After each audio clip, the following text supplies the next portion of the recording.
Bom dia.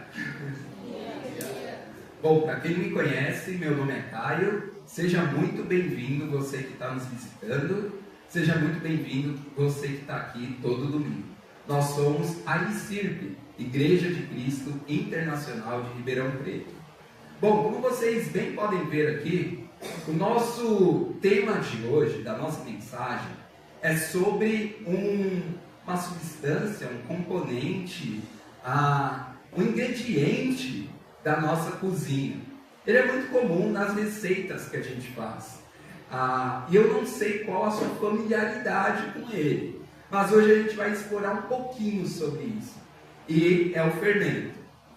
Bom, eu queria começar perguntando para você: quem aqui alguma vez foi cozinhar alguma coisa, foi fazer uma massa, um bolo, um pão, e por um acaso você esqueceu de colocar fermento? Já aconteceu com alguém? Qual foi o resultado desse esquecimento? Fala para mim. Xoxo capenga, não cresceu. O que mais? Ficou maçudo, né? Aquele negócio meio estranho, né? Então não ficou tão gostoso, não ficou tão agradável aos olhos. Isso porque a gente esqueceu de colocar um pouquinho de fermento. Porque sempre que a gente vai fazer alguma coisa, a gente sempre coloca uma medida, eu diria até desproporcional, de fermento naquela mistura que a gente está fazendo. A gente coloca muito mais quantidade, por exemplo, de farinha de trigo, de ovo, do que de fermento. A gente coloca muito mais chocolate do que fermento. A gente coloca muito mais qualquer coisa do que o fermento. Mas sem o fermento, a receita não cresce. Ela não fermenta. Ela não fica agradável aos olhos e ao paladar. Bom, e quando a gente coloca o fermento, a gente percebe uma coisa. Quem aqui já fez uma receita que precisou colocar fermento e você tem que deixar a massa descansar um pouco? Quem já fez esse tipo de receita? O que acontece quando você deixa a massa descansar? O que acontece depois de um tempo? Ela dobra de tamanho, aumenta o volume. A gente percebe, né? Era uma massa às vezes pequena, feia, e que talvez não vai ser a quantidade que a gente precisa comer. Mas aí, quando a gente coloca o fermento, mistura, deixa ela descansar, e o fermento age naquela massa, uau, ela dobra de tamanho. E é só uma pequena quantidade de fermento e faz a massa dobrar o tamanho.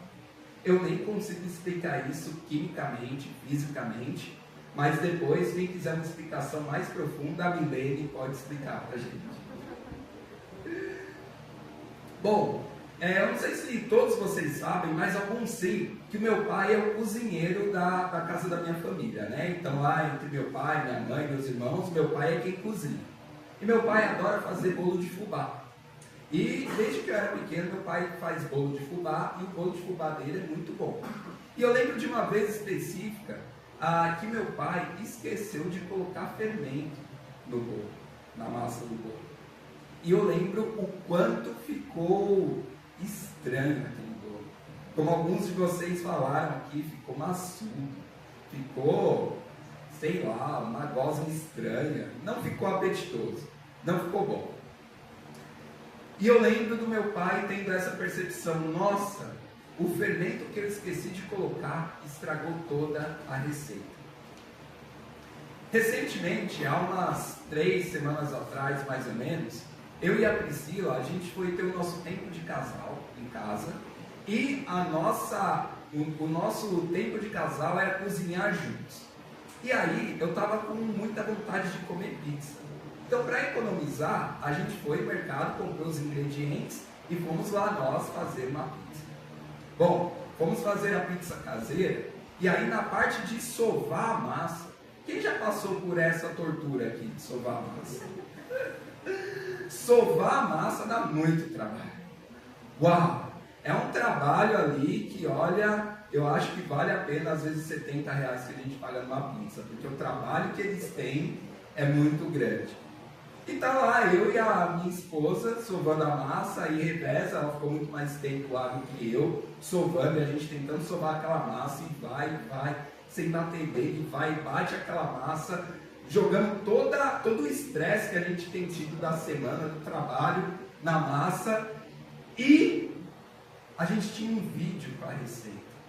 A nossa massa, a gente ficou acho que uns 40 minutos batendo naquela massa. Não vou nem falar sovando, foi batendo mesmo.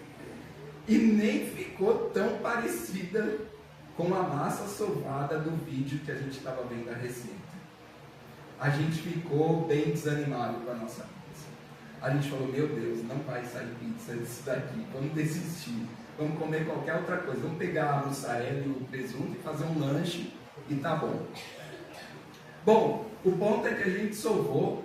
A massa não ficou daquele jeito que a gente imaginava. Mesmo assim, a gente teve uma pequena fé de colocar o fermento. Ali já tinha um fermento, né, na massa, ela tinha crescido e tal. Vamos colocar no forno.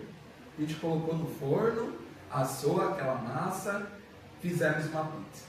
Nasceu uma pizza. E ficou muito boa. Ficou, assim, comível. A gente comeu bastante aquela pizza, principalmente eu, porque eu adoro pizza. Mas o ponto é que depois de tudo, depois de ter percebido que ali aquele processo da sova, talvez a gente não fez da maneira que a massa deveria ficar no final, eu acredito que o fermento foi o que salvou a nossa pizza. O pequeno punhado de fermento que fez aquela massa crescer, ficar bonita, volumosa, foi o que salvou a nossa pizza. Bom, e o fermento é aquele composto que não precisa ser colocado em grande quantidade, né, nas receitas.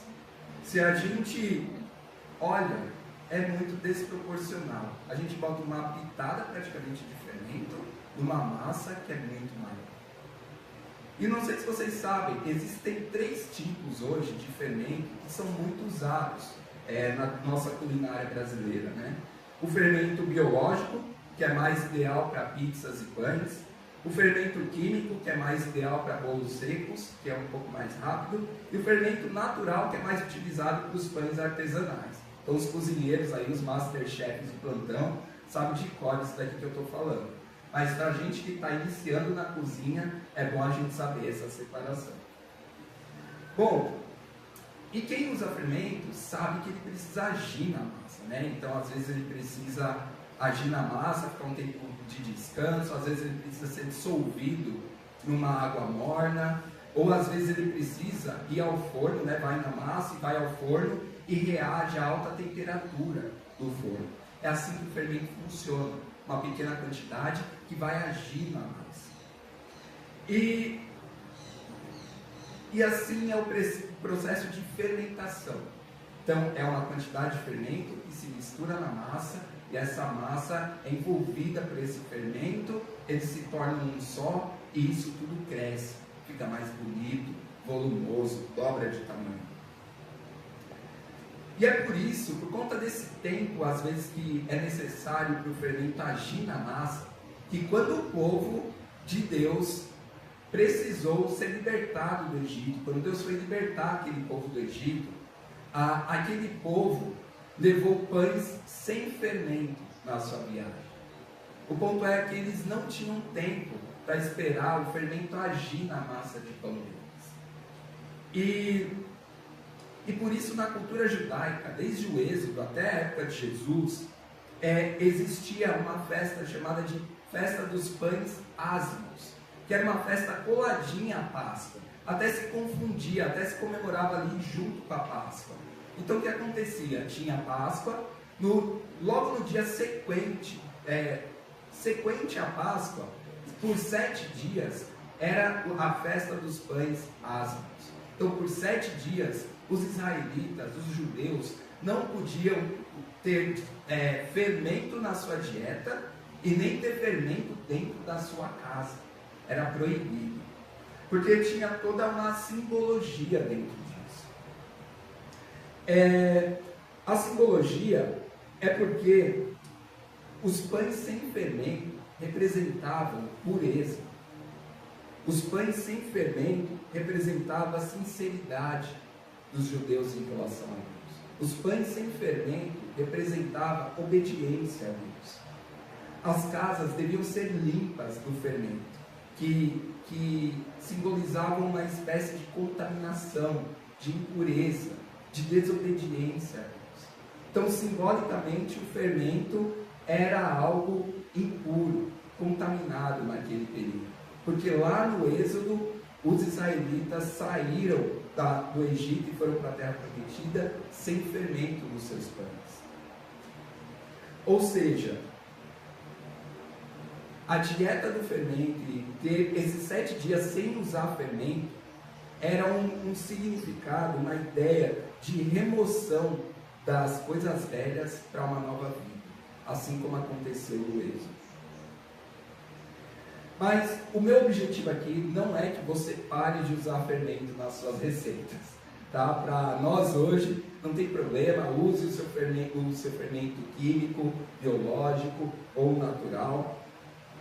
Mas a gente pode entender um pouquinho, aprender um pouquinho a partir dessa ideia do fermento, né? Porque Jesus ele fala sobre fermento com os seus discípulos, com o povo. E Jesus ele fala do fermento para ajudar, talvez aquela cultura judaica, a entender um pouquinho o que estava acontecendo ao seu redor. Só que eu estava me deparando com esse momento que Jesus fala do fermento para os seus discípulos, e eu acredito que tem muita coisa a ver para nós hoje. O que é esse fermento? E Jesus ele era assim, né? Ele fala do fermento, ele fala da videira, ele fala de ser pescador, ele usa várias metáforas, várias analogias, para nos ajudar a entender o Evangelho, as boas novas. E a gente entendendo como o fermento age nas nossas receitas, vai ser mais fácil da gente entender como o fermento age nas nossas vidas também. Hoje a gente vai explorar um texto que está em Marcos, no capítulo 8, do versículo 14 ao 21. Pode abrir em Marcos, capítulo 8, a partir do versículo 14, na versão NVI. E só para dar um contexto, nesse momento aqui, Jesus, ele já tinha feito bons milagres a essa altura da caminhada. Ele já tinha feito a multiplicação dos pães e peixes 2 vezes. Jesus, ele já tinha curado o cego, já tinha repreendido espíritos malignos em pessoas. Então, os discípulos já estavam vendo Jesus fazer muita coisa naquela altura do campeonato. E é importante a gente entender que até os religiosos da época viam essas coisas. E um pouco antes desse trecho, a gente pode ver na nossa Bíblia que é um momento em que os religiosos questionam, interrogam Jesus, colocam Jesus à prova, pedindo um sinal milagroso. E é interessante, porque Jesus fala que não vai dar àquela geração um sinal milagroso. Então Jesus, ele, depois de ser interrogado, posto à prova pelos religiosos, ele direciona agora aos seus discípulos. E aí ele sai de barco com seus discípulos e começa a falar com eles. E aí é interessante, porque tudo que Jesus fala nesse trecho não serve só para Pedro, Tiago, João lá atrás, mas serve muito para nós hoje. Então, quando a gente lê Marcos capítulo 8, versículo 14 e 15, diz assim: os discípulos esqueceram-se de levar pão, a não ser um pão que tinham consigo no barco. E aí Jesus adverte, ele fala: prestem atenção, tenham cuidado com o fermento dos fariseus e com o fermento de Herodes. Olha que interessante. A gente vai ter 3 camadas aqui que a gente vai explorar dessa advertência de Jesus. E é interessante que a primeira camada vamos explorar o que é esse fermento de Herodes. Para quem não sabe, Herodes era praticamente o representante do Império Romano ali dentro da cultura judaica, do povo judeu. Então, ele era como a autoridade política máxima, mais ou menos, ali naquele contexto. E é interessante que Jesus aqui fala o fermento dos fariseus e o fermento de Herodes. Então, ele fala, ó, tem duas fontes de fermento aqui que vocês devem tomar cuidado. Quando a gente olha para o fermento de Herodes, a gente vê que é um fermento que tinha uma corrupção, tinha alianças políticas, pragmáticas, falsas, mas não eram alianças verdadeiras. Aquilo ali as alianças políticas que eram feitas e até se conectavam com o âmbito religioso da cultura judaica, era corrupto. Tanto que foi por meio dessa aliança que Jesus foi incriminado injustamente e crucificado. Mas, quando a gente olha nesse momento, Jesus já está falando, tomem cuidado com o fermento de Herodes. Então, tome cuidado com o fermento político. Tome cuidado, porque a política é sempre uma fonte de influência muito forte, muito grande para uma sociedade. Todos nós vivemos dentro de um sistema político. É inevitável. Não tem como a gente morar na Terra e a gente ir para algum lugar que não existe uma questão política que é explorada. Uma ideologia, um pensamento, lados políticos. Hoje a gente vê o mundo tão dividido, né, em lados políticos, em pessoas com seus próprios interesses, e eles começam a mover a sociedade em torno do seu próprio interesse. E o ponto é que Jesus, ele fala para os discípulos tomarem cuidado, prestarem atenção nisso, porque aquilo poderia exercer uma influência tão grande na vida, no caráter deles, que poderia minar, diminuir, reduzir a fé deles. Jesus, ele se preocupa com a fé que nós temos nele. Jesus se preocupa com a medida da nossa fé. Jesus se preocupa com termos uma fé pura, uma fé sem fermento. E Jesus estava preocupado com que os valores de Herodes começassem a se sobressair aos valores que ele, Jesus, estava tentando ensinar aos seus discípulos. E aí a gente precisa começar a refletir, não só naquela época, mas agora. Quais preocupações nós devemos ter da influência cultural e política na nossa fé? Como as ideologias políticas têm entrado e contaminado a nossa fé? Tem diminuído, reduzido a nossa fé em Jesus, em praticar o que Jesus nos ordena por meio da palavra dele? O quanto a política, a cultura e tudo que a gente ouve ao nosso redor, da nossa sociedade, tem reduzido a fé que a gente tem em praticar a palavra de Deus. Era essa a preocupação que Jesus estava trazendo aos seus discípulos. Quais bandeiras a gente está levantando e mostrando às pessoas ao nosso redor? A gente está levantando e mostrando bandeiras de ideologias ou a gente está levantando a bandeira de Jesus?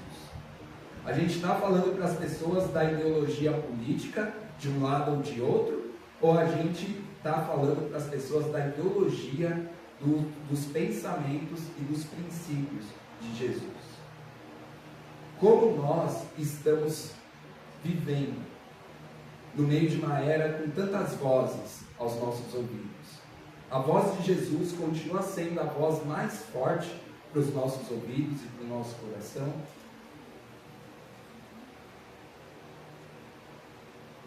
A fé em Jesus e nas palavras dele tem feito a nossa fé crescer e ser moldável? Ou as ideologias têm contaminado a nossa fé e, na verdade, tirado a nossa fé de viver da maneira que Jesus gostaria que a gente vivesse?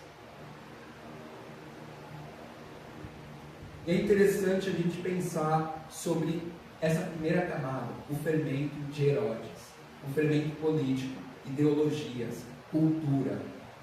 O Império Romano estava dominando a sociedade naquela época. Mas ele fala também do fermento dos fariseus. E aqui é uma segunda camada que nós precisamos entrar, que nós precisamos ir. Os fariseus era uma camada religiosa ali, uma parte da camada religiosa judaica que nasceu ali no período intertestamentário. E ela tem muita força, porque basicamente eram pessoas estudiosas da lei. Eram pessoas que buscavam praticar a lei. Só que eram pessoas que se apegaram muito mais ao legalismo e às tradições do que ao coração e à intenção de Deus com as palavras dele. E é interessante, o que precisa ser claro para a gente é que todo esse apego dos fariseus tornou eles legalistas. E essa não é a intenção da palavra de Deus, que sejamos legalistas. A intenção da palavra de Deus é mostrar para nós o caminho pelo qual o nosso coração deve ir. Com amor, com respeito, com zelo, com coragem. Não por apenas mera tradição, por mero apego, por mero cumprimento de regras. Não é isso que é para ser a vida em Jesus.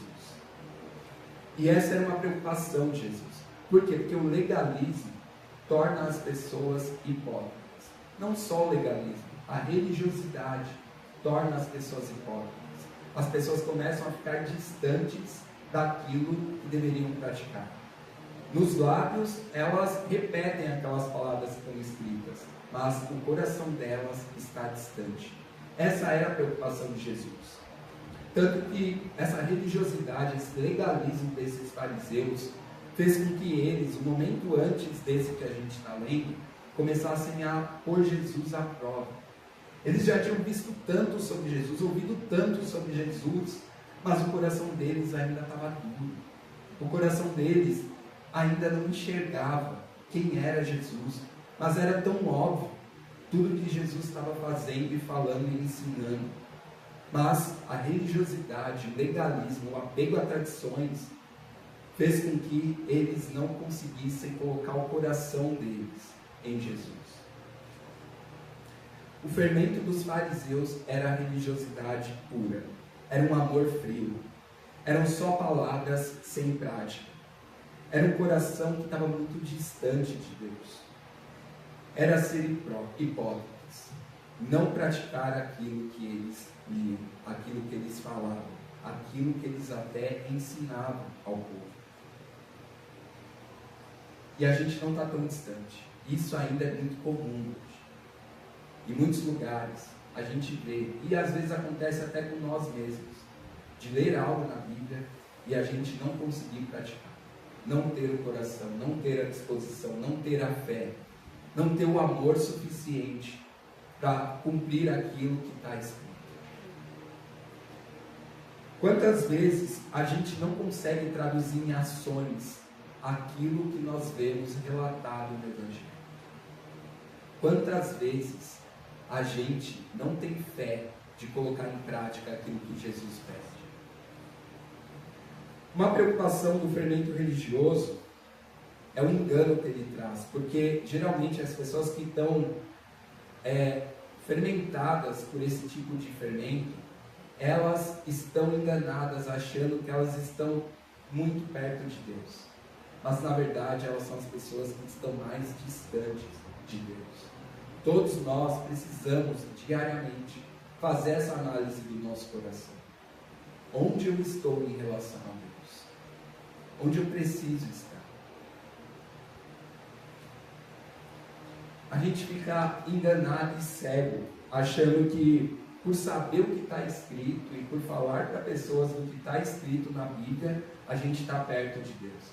Mas se a gente não pratica o que está escrito, a gente está muito longe. O ponto não é você reproduzir ou saber. O ponto é você entender e aplicar na sua própria vida. Esse é o objetivo. Mas a gente precisa entender que muitas pessoas se enganam também com esse fermento religioso por acharem que já estão dentro da vontade de Deus.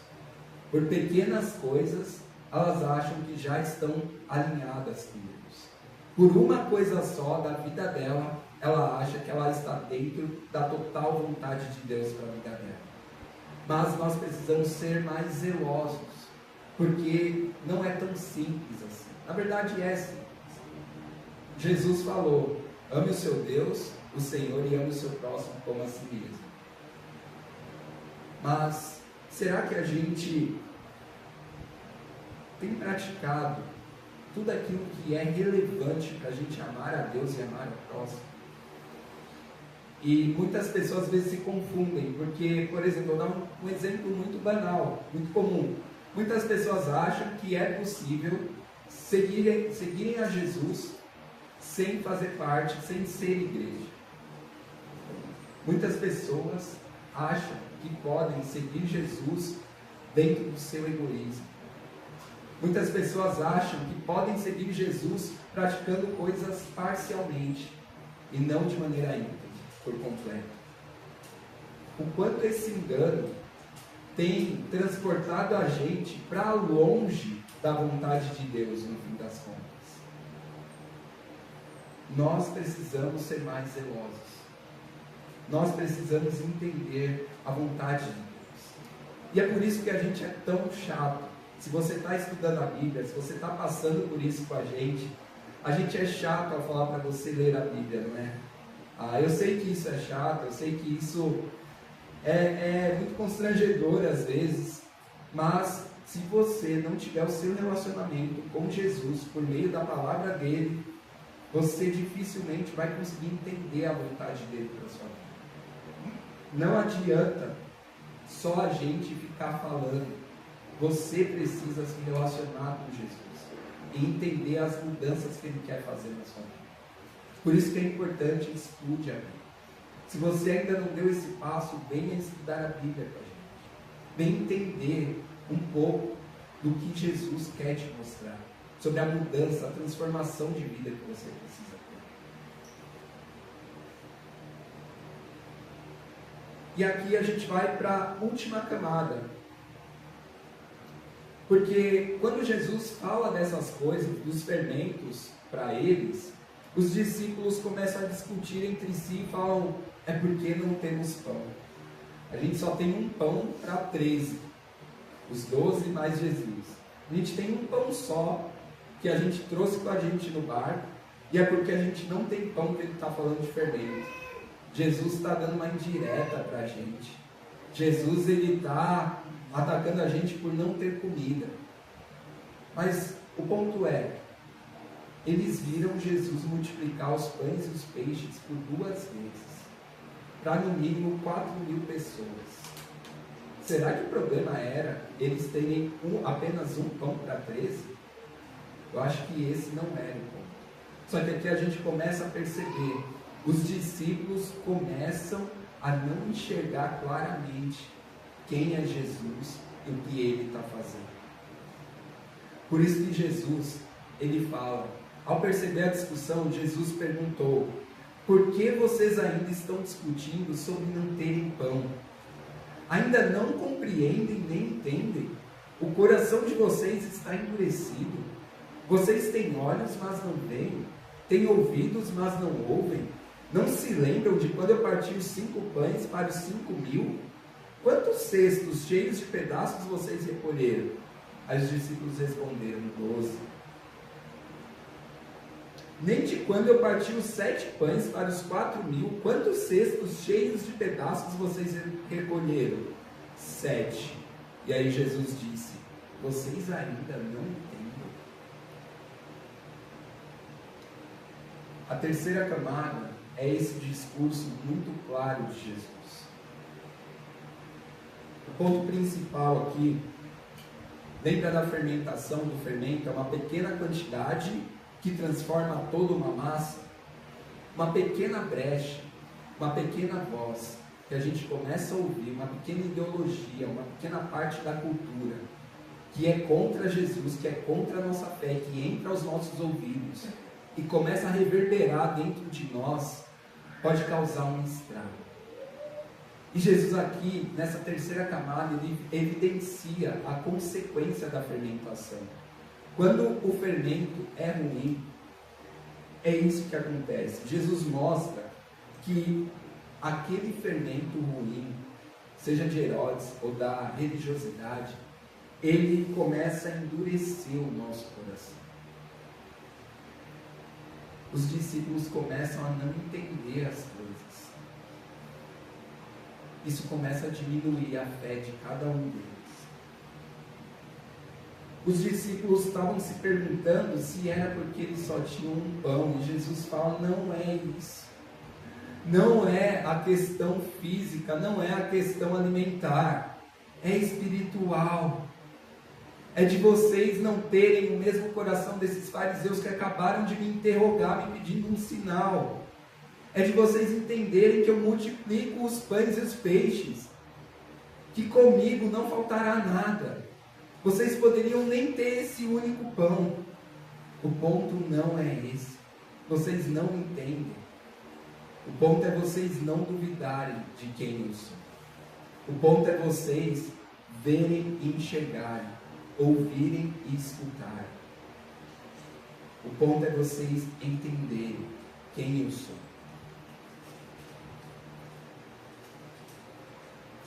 E eu fico pensando nesse trecho. Jesus ele basicamente fala: olha o que eu fiz.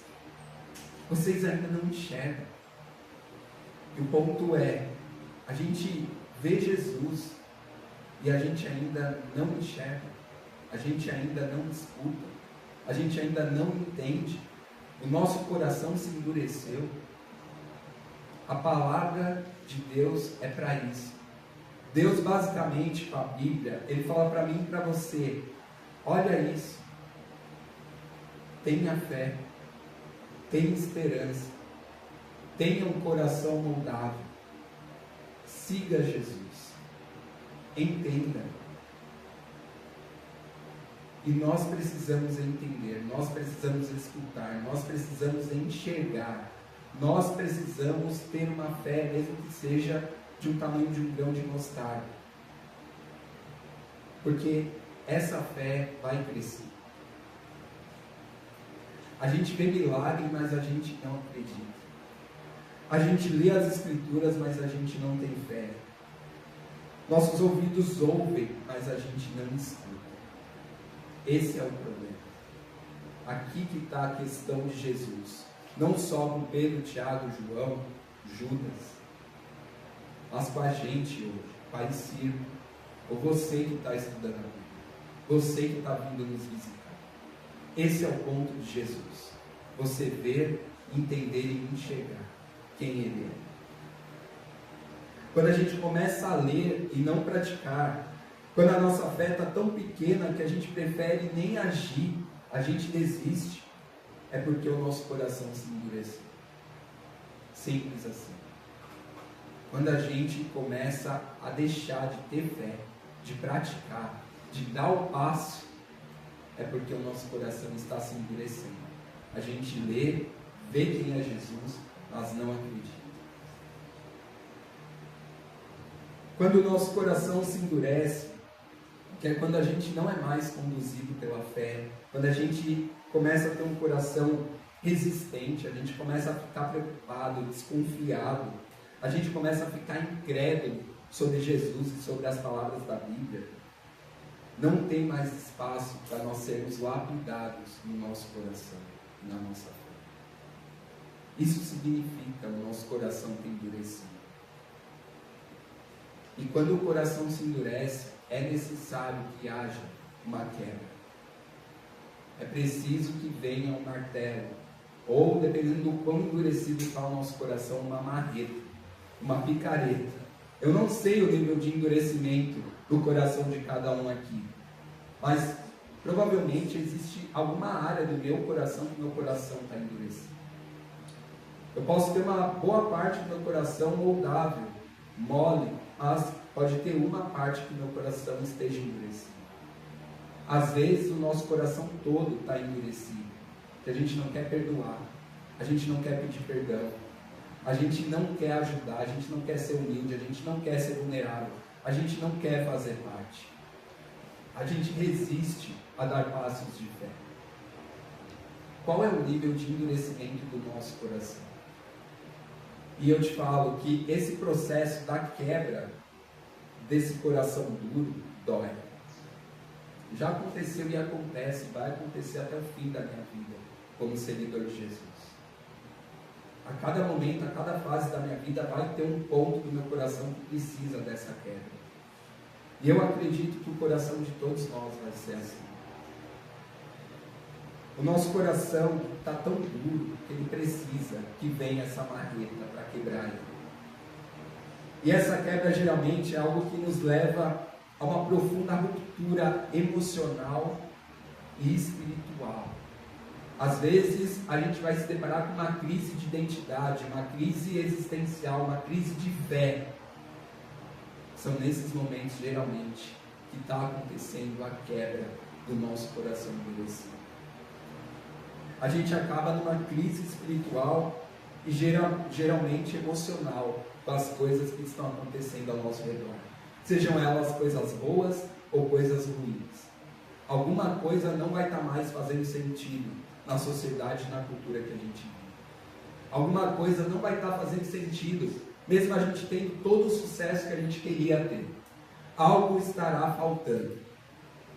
E é nesse momento que Deus está quebrando o seu coração, endurecido, para que você volte a ter fé. E se você nunca teve fé um dia, para que você comece a ter fé, para que você comece a ter disposição, para que você comece a ser moldável, a ser maleável, para seguir Jesus, para ser mais parecido com Jesus. Esse é o poder do fermento ruim, endurecer o nosso coração. É fazer com que a gente não entenda, com que a gente ouça, mas não escute, com que a gente veja, mas não enxergue. É isso que o fermento de Herodes e dos fariseus faz conosco. Eu acho que é interessante, eu queria deixar para nós aqui uma reflexão, e para a gente refletir e orar. Então, para a gente pegar para nós e compartilhar com as nossas parcerias, com as pessoas que estão próximas de nós espiritualmente. Na sua vida, tem algum fermento que está contaminando a sua fé?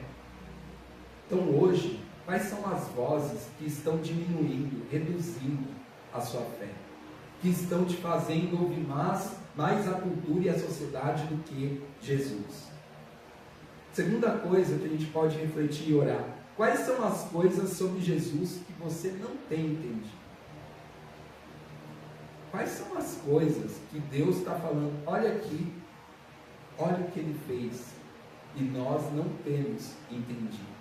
Ou muitas vezes a gente não quer entender.